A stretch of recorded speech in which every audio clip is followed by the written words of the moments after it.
All right. Hello and welcome to this next session. It's been amazing to see all the beautiful look and feel and stuff you can achieve with our Apache superset talk from Evan before and all the visualizations. Now we're going to dive into the other end, the deep and down and dirty security stuff. And we have two experts here with us, Sönke and Pablo. Thank you for joining us. You're going to tell us more about OPA. So I'm from Austria, and OPA that's like grandfather. I don't know. You're going to have to tell us a lot more than that because explain to us all about OPA and how it's coming to Trino or where it's at. Really looking forward to this. And how everyone can use it. Yeah. All right. Will do. Thank you very much. I'm from Germany. To us, OPA means the same thing, basically grandfather. So that's been the linchpin of a lot of bad jokes in our company already. First of all, I'm Sönke. I'm one of the co-founders of Stackable, a small company in Germany, and we are building a modular open source data platform. I'm the chief product officer, so the man with a vision. And as a famous German politician once said, if you have visions, go see a doctor. I'm trying to come up with the idea of where our journey with our product leads us. And basically, that's also how I want to start my piece of this talk today. What made us embark upon the journey to marry Trino and OPA together? Basically, the image is quite a fitting one, actually, because it's not just about a journey, but also about a platform, which is what we like to think that we are building at Stackable. So basically a modular open source data platform, which can mean a lot of things to many people. So first of all, I'd like to briefly touch upon what we think makes a platform, or what other people think makes a platform. At least in my experience, platform can mean many things to many people. A lot of people think about it must be easy to use because it's like all the same and it all works together. To many people, it just means I get support for this. Basically, a platform means if it breaks, someone helps me fix it. Integrated everything quite often also is something that people expect from a platform because it's like everything's supposed to work well together. Or it could be as simple as there should be a graphical user interface that I can use to configure stuff in this platform. And many more things. I don't think that there's any single definition of a platform that everybody could agree on. But whenever I go out, or when we started our journey, I went and looked about what people think makes a platform. And one quite nice quote that I found was, it's a set of software and surrounding ecosystem of resources that helps you grow your business. It enables growth through connection. The value comes not only from its own features, but from its ability to connect external tools, teams, data, and processes. So basically, being a platform is more about being the glue in between all the other things that you tie together to add value or to create value, for that matter. So it's really not about just about the functionality that your platform brings, but more about tying together external pieces and making external things usable with your platform and with each other. So basically, that's what we're trying to achieve. On this slide, you can see all the components that we think of as part of our platform. But all of these components are actually not developed by us. Like if you look at the slide over here, you see Trino, which obviously is a project all of its own. You also see Superset at the top left there, which there was just a talk about, I think. Hadoop, HBase, Druid, all of these are, or most of these are actually projects that are being developed under the umbrella of the Apache Software Foundation. So this is not something that we own, control, or have any influence upon whatsoever. So all of these are external components that we just try to be the glue and fit them together so that they become usable to people easily, so to speak. And you can see to the right, there's a couple of things that are cross-cutting across all of these products. Monitoring, log aggregation would be things to mention, but also, focus of today's topic, security. And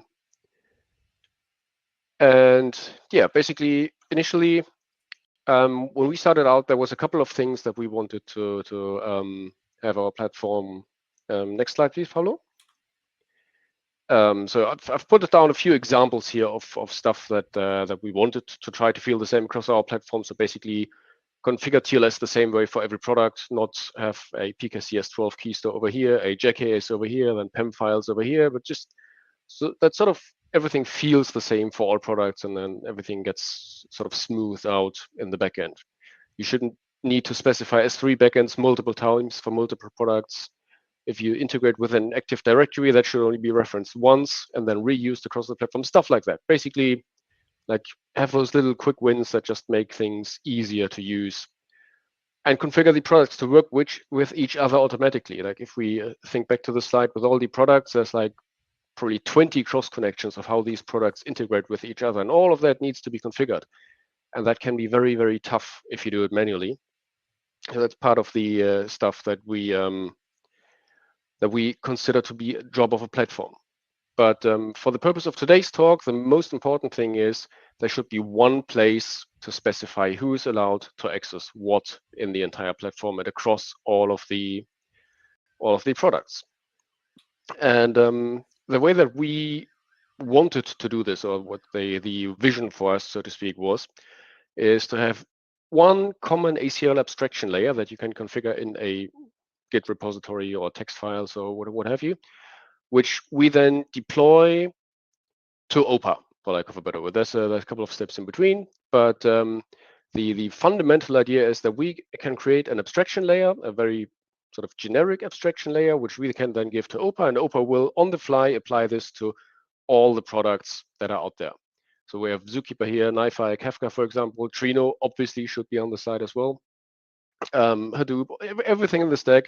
OPA can pretty much do it all. And this is why we settled on using OPA, or sorry, I've never really said the full name of the product, I guess, Open Policy Agent for our platform.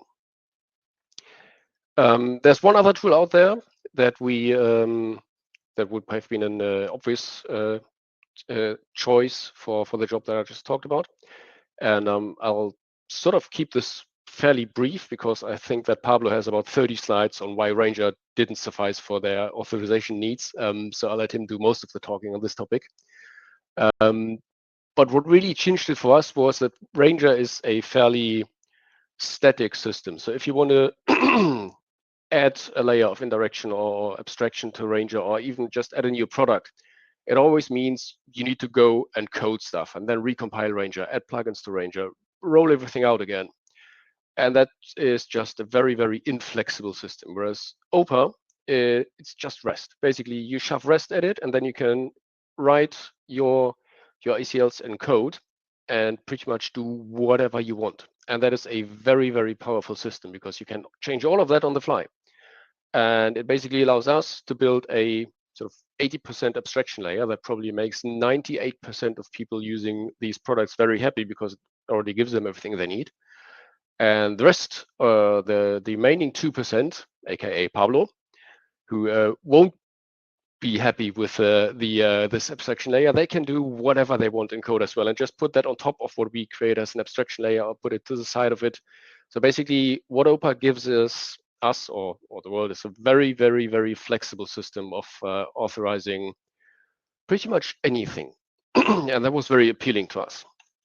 So what we did was we went out and created a OPA authorizer for Trino, which is basically just serialize authorization requests from Trino into REST and shove it at OPA. And you can see here we started this roughly 2 years ago, and then there's the usual games with commit messages in the beginning. And briefly afterwards, we actually got a mail from someone at Bloomberg that they were using our stuff. And for those of you out there who have open source project or maintain open source projects, getting the news that someone's using your stuff, that's actually the best thing that can happen to you. It's the best feeling in the world. Someone actually found the stuff that you created and likes it enough to use it or to actually adopt it. And then Bloomberg sort of reached out to us and said, yeah, we'd like to use your stuff, but it's on a non-compatible license for us. Would you mind licensing it to the Apache 2 license? Which, yep, we were, oh, sorry, forgot this one. Which we were very happy to do. So we changed the license. And then basically from here on out, it's the part of the title where it's the open source love story, because we changed the license, and then Bloomberg reached out and said, yeah, we changed it, and then they got to talking to Manfred over at Starburst, and we are now actually in discussions of contributing the thing upstream to Trino. You can see here we are already at 2 pull requests. The first one was closed because GitHub began having issues at 200 pull request comments. So the pull request started being a bit unwieldy. So Pablo closed the first one, and we are now actually working on the second one. So hopefully that won't reach 200 comments, but we'll see how many more there are to come until there's actually a commit into main going on here. And with that, I'll hand over to Pablo, because this is where his part of the story begins. Fantastic. Thank you very much, Sönke. So my name is Pablo. I'm a software engineer at Bloomberg. I'm in a team called Bloomberg's Data and Analytics Platform Engineering. What my team does is we essentially build a data mesh to empower different stakeholders to easily manage and share their data in a way that's scalable and secure. So in other words, we build a data mesh. So to reflect some of what Sönke was also talking about, I think it's important to talk about why we're even here, right? What motivated our journey? Why did we start doing this? So as you may know, Bloomberg has data. Our business is data, and as such, we have a lot of it. And we have data that's owned by a variety of stakeholders that has perhaps different authorization systems, different APIs, what you can imagine from a company that's decades old, right? We keep on rebuilding stuff and making it better. But of course, there's not usually a single solution to solve all of your data problems. So our original set of business requirements was empowering research analysts. So if there's one thing that you need to know about research analysts, is that they are experts in a given field. They do something and they really know this field very well, right? They will know the maths, they will know how to do new analytics, they will know how to come up with new research, and they will use their knowledge together with a variety of different data sets in order to produce research, which might be done manually or it might be done programmatically. But essentially at the end, they will have either some research in the form of a PDF or a data set or a time series or what have you that they will share with either clients or colleagues. And of course, a large part of what they use in order to build this is data, and a variety of it. So they will have Bloomberg data, they might have experimental data, vendor data, any sort of data they will be interested in. And while they do write code, they're certainly not engineers. So they do not want to have to think about what API to use. They do not want to have to think about what database library or even change languages, because it so happens that you use, I don't know, Postgres, and there's no good Postgres library for MATLAB. I don't know if there is. I'm just saying they're in the business of writing code to solve business requirements. They don't really want to have to bring engineering requirements into the picture. So we support everything. We actually do support some engineers that are writing MATLAB. We have helped out, some researchers that are writing MATLAB, some that are doing Excel, Python, whatever you can imagine. And the picture about the sorts of data that they use is actually much more complex than that, right? It's all an interconnected maze. To give you a few examples, you might have some models that may be using market data, so stock prices, etc. Some may be using team-specific data sources, like perhaps if you're talking about commodities, they might have the price of energy or weather data or anything like this. If you're talking about macroeconomic data, GDP indicators, that sort of thing, and then also output from other teams' models. One of the things that we're talking about is the fact that researchers will collaborate with each other. And each of these data types will have many different data sources within it. And of course, they all may have different APIs, access controls, etc. And that is where Trino comes in and saves the day. Imagine that we all know and love Trino because of this. It has made our life so much easier. So it has been great. So before we even start using Trino, there's 3 main requirements that we think companies will want to have. And I think that this is pretty much a standard set of expectations from a system like this. We want to have access controls. We want to have high availability. And last year we talked about this, and my colleague Andy was also talking about this yesterday with the Trino Gateway. And auditability. We want to know who is running what, who is accessing what data sets. And today we're going to be focusing on the access controls. So just a few requirements that we want to have. We want to have authorization. We want to be able to decide access control rules that are as generic or, sorry, as coarse or as granular as we want. We want to be able to say anything at the catalog, schema, table, whatever. We want to have administration of policies. Ideally, we're not really in the business of creating these policies. We want to be empowering people to create them themselves, right? We maintain the system. We do not make decisions as to your data. That's up to the data owner. We want to be integrated with LDAP and other enterprise directories, and we want to have traceability. So in a similar way as to what I'm sure you've heard several times, Ranger was a good first approach for this. It's open source, it's well known in the Hadoop ecosystem, it's actively maintained, it's extensible. It is pretty good. And it also met many of our requirements. It has LDAP integration through Ranger User Sync. It has a UI, which is easy to use and friendly, and it supports a good level of RBAC style rules. Its data model is also pretty intuitive. It allows you to make rules based on who is doing what and upon which data, which is pretty much what we would expect for a system like Trino. So if we have a query like this, where if you're maybe selecting those two columns, country and estimate, from a table called GDP predictions, the who is the user that's authenticated, the what is selecting data, and the data itself, the which data part of the equation is that table and those columns. It has a nice UI. I'm sure that you might have seen this already. So you can create your rules live, interactively. But as we've mentioned, Ranger did not suffice for us. And that's fine, but we need to understand why. Ranger is a very well-known system. It's very respected. It's very used, very widely used in industry. So if we're going to say it wasn't enough for us, we should explain why that was the case. And the main two things that we want to focus on is its limitations on the RBAC and the ABAC system. So we will be coming back to these two topics. But we also want to cover a few others. So we'll talk a bit about all of these. So first of all, the RBAC system.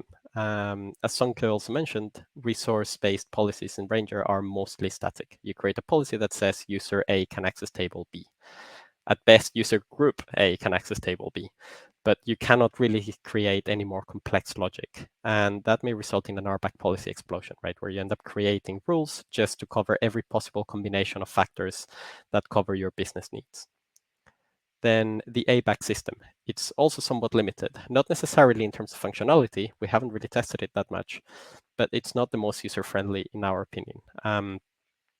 From our experimenting with it, it mostly relies on external tags that you have to build on an external system and then push into Ranger. And it uses its own syntax. They're tricky to inspect and debug. You can even use JavaScript in Ranger's ABAC rules, but there's no code review procedure for it. So that is a bit scary in my mind to have JavaScript running in a JVM with no code review. But moving on to the other topic, so delegation. You can delegate access controls. So you can say these users can create their own rules, but that is an absolute delegation. You cannot say they can only create select rules, for instance.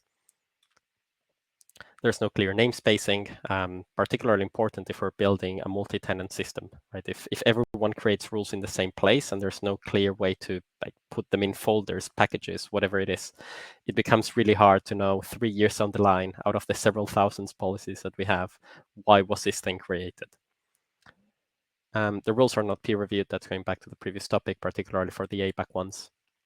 And very importantly as well, it is heavyweight and intertwined with the applications that use it. As Sönke mentioned, Ranger is deployed together with applications that use it. So when you build a Ranger plugin, the policy evaluation happens within your application. The Ranger server just serves the policies to anyone that requests them. So that becomes tricky because if you want to change this, you need to recompile your application and redeploy your application. This is another fun example that we found. Ranger is intended to be generic, and if there's a Ranger expert in the room, I'm sure that you will be screaming at the screen, oh, this is obvious, which one will win? For us, it really wasn't. If we have a table called foo.bar.bas, so catalog schema table, and a column called foo.bar, great names, I know, which of these will win, right? On the first one, we are selecting all the fields. On the second, we have omitted the column name. On the third one, we've made everything wildcards. And on the fourth one, we've made everything wildcards and omitted the column name. Which of those will win is hard for me to tell. I'm sure if I used Ranger day in and day out and created really complex policies, I might become familiar with it, but it wasn't intuitive. And developers like code, right? It's easy to see code and know, okay, this does this, I can tell. Whereas if you're looking at something like this, that is not so simple. So Ranger was not enough for us, and that's fine.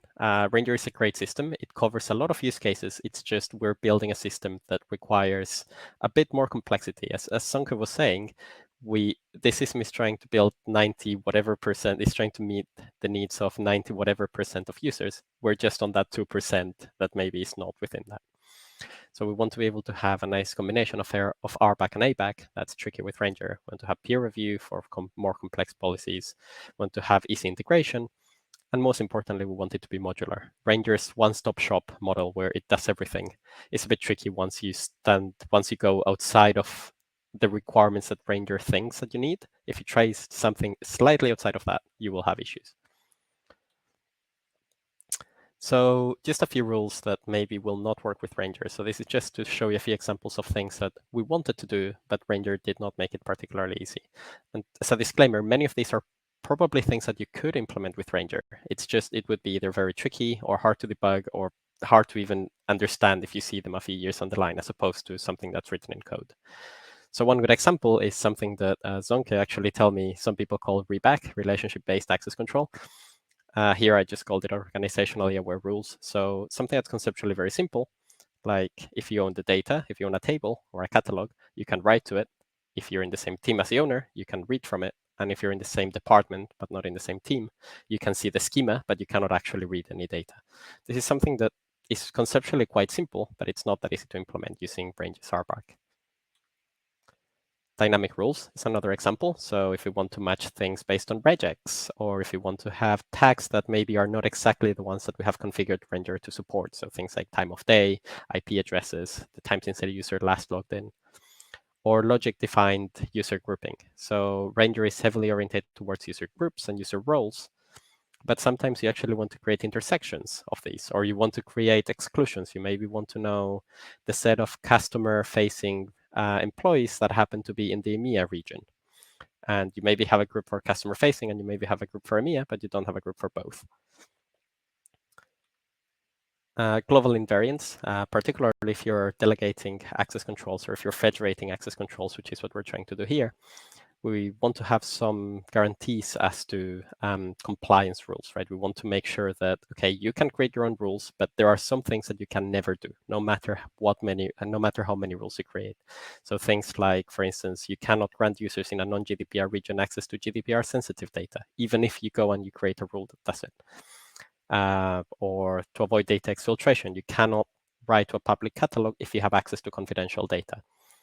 Or sanity checks, you cannot be in more than one region. Right? So there's a bunch of things that are quite easy to express in code that are not that easy to express if you have a UI and you have to think about how different rules interact with each other. And on that topic of interaction between RBAC and ABAC. Ranger has an ABAC system, it has an RBAC system. It's not really, there's no easy way to link the two and know why two rules exist. You can create an ABAC rule, and then you maybe want to restrain it a bit, and then you create an RBAC rule to do that. But there's no clear link between these two rules because they live in two entirely separate parts of Ranger. So I'm sure it comes as no surprise that we also like OPA. That's why we're here. And thank you to Sönke for mentioning it earlier, and also to the great presentation from Raft as well. So OPA is a lightweight general purpose policy engine. So that is why we like it. It's pretty simple. It allows you to deploy a small server that will do its own policy decisions based on code. So these policies, you can express them as code, and that is what is really powerful. You can move all of the policy making outside of your applications and into OPA, right? So no longer do you have a Ranger plugin living in Trino. All that you do in Trino is you ask OPA for authorization. And OPA is very small. It just has its policies and it executes them based on the input that it gets. And because policies are code, we can make them as complex as we want. And we can also test them. We can also follow normal SCLC practices, put them in Git, for instance. So just to reiterate that point, an OPA policy is essentially two parts. It is some Rigo code, which is the logic of the policy, together with some data. So for instance, the logic that users can read data if they're in the same team as the owner, that is code that we want to test. The external data would be the mapping between users and teams and users and owners. So again, why we like it, more about it. So you can offload the decisions. And most importantly, because it's outside of your applications, you can make authorization decisions that you didn't think about when you first rolled out this application. Right? All that the application is doing is sending a request. Then whatever OPA does, you can change your mind many times without ever changing the client application. Just to, again, drive that point home, the way that it works in Ranger, and this is just in case that you didn't know, I personally didn't know first time that I played with Ranger, all the logic happens within the plugin, and that plugin lives together in the JVM as the application itself. So if you're using the Ranger plugin for Trino, the policy evaluation is happening locally. There's a Ranger server that just serves the policies, and the Ranger plugin will fetch them every now and then, but all the policy decision-making happens locally. So if you ever want to change that, you need to recompile. And compare that to what happens in OPA, right? Where in OPA, the plugin just sends a request to an external endpoint. And then that external endpoint fetches data and code. So the OPA server in the middle here is fully stateless if you want to configure it that way. It's just fetching the code and the policies and the data from an external endpoint. And it's getting requests from Trino or from any other system and enforcing those decisions.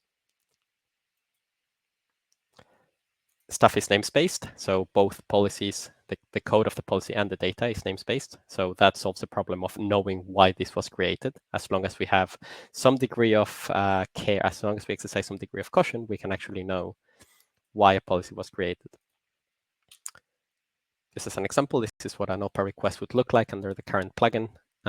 So that would be, again, it's the same set of things, who, what, and what data. It's just expressed as JSON, which makes it easy to test. It makes it easy to follow a CLC. It's easy to mock because it's a simple HTTP endpoint. It's extensible because your policies are code. So as such, you can make it as simple as always say yes, or as complex as look at a JWT and decide on the time of day and the region of the user, etc., etc. And it's also modular. And that is to say your policies can actually produce non-binary answers. So for instance, one of the things that we have been working on once we started working on the authorizer that Stackable created is the option of having batch policies. When you do a show catalogs, Trino needs to seek authorization for every catalog it's about to show you. One thing that we did is we allowed the plugin to actually send a request with that list of catalogs, and you can implement an OPA policy that just takes it and replies with a subset of catalogs you're allowed to see. So instead of sending 10 requests for each of the 10 catalogs, you just send a JSON with the 10 names to OPA. And OPA can just look at them and say, okay, well, out of these, you're allowed to see 1, 3, and 5. And you have a single RTT to the server, and you've saved all those many round trips. And this is where we started our journey, which I think Sönke explained really well. It was great to actually have that support and be able to work with them and get all the support that we needed. So we started our first pull request. Many comments, of course, because we were getting used to how to implement stuff in Trino. So thank you very much to all the maintainers that have helped us. And we're hoping to edit merge soon. But just one final thing that I think is really cool about OPA is that because policies are code, you can teach OPA to do whatever you want, kind of. And one thing that we have taught it is to behave like Ranger, right? Because we had Ranger before, and we don't want to have to rewrite these policies. We just wrote a Rego piece of code that can take in our JSON export of Ranger policies, interpret them, and enforce them. So that way, we just took all the policies that we had already. No need to change anything. Everything gets enforced in the same way. And then if in the future we want to get rid of Ranger altogether, we can, but we don't need to, right? We don't need to go to the business team and say, oh, actually, we need to spend a whole week or a whole 2 weeks rewriting policies. No, we can just enforce them in the same way. We can even keep on using the UI if we want to, as long as we push that data often. So just to drive that point home, I ran this on my laptop. This is Ranger running on my laptop with a few simple rules that just allowed me to show catalogs, schemas, and tables. No reads. I then created a policy using the Ranger UI. So I granted myself access to the call center table to a user called limited user. I exported it using the Ranger REST API so that I could have this data available to myself in a normal export format that I could push into OPA. And after I pushed that into OPA and OPA fetched the data and applied it, then that same select query now works. Right. So this, I think, is something that maybe it's not as exciting if you don't have a history of using Ranger, but if you do, it really unlocked our path. We went from, okay, well, we need to spend all this time doing migrations to, well, actually, we don't need to. We can just keep working the same way that we always have. And if we need to do that, and if we want to do this in the future, we can. but we're not constrained in this. And I think that that's a really powerful point about OPA, the fact that it's so extensible that you can do things that truly lie in the 2%, as Sönke called it, of users. So that's all that we had. Thank you very much for attending, and yeah, we hope to hear from you. If there's anything that you would like to know about OPA or the Authorizer or anything whatsoever, please reach out. Yeah, thank you two for that awesome talk. I think it's like maybe not quite as, I'll use the word sexy as like some of the massive performance gains, but nonetheless super essential and useful and valuable to deploy something like this, right? You need this, so it's a good talk for an essential part of your architecture and how you're going to get people into Trino. So thank you for that talk. We've got a couple minutes, so if anyone has any questions, you're free to ask in the public chat. I'll give it a moment or two. But so if I may, a few things that we're actually looking at adding to the plugin. Yeah, absolutely. So we had the batch mode, which I think is pretty cool. That was just out of wanting to try crazy stuff to see what we could do. And I think that it was a pretty successful experiment because you can reduce RTTs. You just, instead of 10 operations to filter 10 catalogs, you send a single one. That is one. The other one is we also want to implement row level filtering. So because OPA policies can return a JSON blob, we can just return some JSON expression of a view expression and implement row level filtering. So yeah, if anyone is interested in any of these things, please do reach out. I think we're trying to get the first PR merged first before we all get excited about the cool new features that we can add, but it would be great to get all of these done as well. Yeah, so having a roadmap just makes it that much better, right? It's, not only is it coming, but there's more to add on afterwards. So absolutely. Doesn't seem like we have a ton of questions. I imagine they'll funnel in as people start trying to get their hands on this. So make sure you pay attention to the slides. Of course, the recording will be accessible if you want to review later. We do have a question from Varun, which is, if we have Spark-based accesses, could we protect with OPA as well?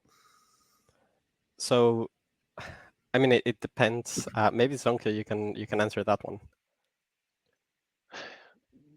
I mean, in principle, yes. Depends on what Spark accesses, I would say. So basically, like if Spark goes out to, I don't know, HDFS for storage, then absolutely, you could use OPA to do that.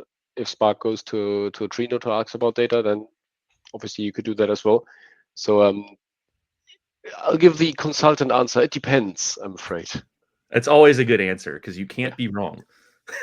True. Absolutely. In any case, thank you, Pablo and Sönke, for this talk. And we'll be moving on now to hear about the vast database catalog. Thank you very much. Thank you.